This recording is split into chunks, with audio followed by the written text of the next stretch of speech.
In addition to simply sustaining life on Earth, biodiversity underpins our global economy, with over half of our global GDP being reliant on nature.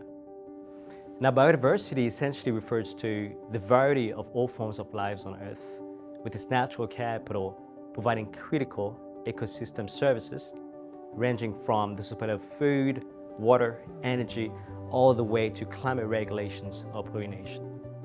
Now, those ecosystems services are estimated to be worth as much as 1.5 times the size of our global GDP. And yet, our economic expansion over the years has come at a cost to nature. And since natural ecosystems also act as natural carbon sinks, the malfunctions also threaten our path towards carbon neutrality.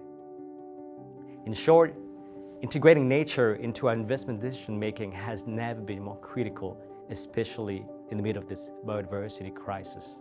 A crisis that is ranked according to the World Economic Forum as one of the most severe global risks to our global economy and society over the next decade.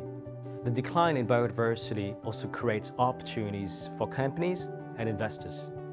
Now, achieving a net zero biodiversity loss by 2030 requires to mobilize and redirect capital flows away from detrimental activities towards nature-positive outcomes. And unlike climate, biodiversity needs funding. It is estimated that to bridge the biodiversity funding gap, it requires to mobilize on average $700 billion of US dollars every single year by 2030. And in that context, the financial sector and private investors have a key role to play in driving capital flows towards solutions that help reduce the pressures on biodiversity, as defined by the IPBES.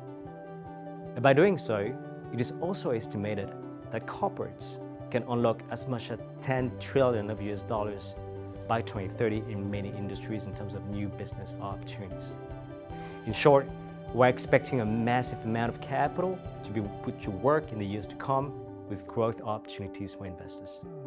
As nature underpins one way or another all our economic activities, failure to reverse biodiversity loss will result in not only physical and transition risk that are financially material to businesses, but also systemic risk that are affecting the broader financial system.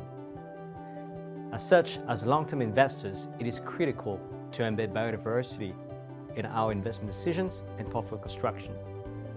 Now, investing in biodiversity also means opening up a broad set of investment opportunities across different themes and different economic drivers. For instance, sustainable agriculture, digital water management, circular economy, and all the way to renewable energy.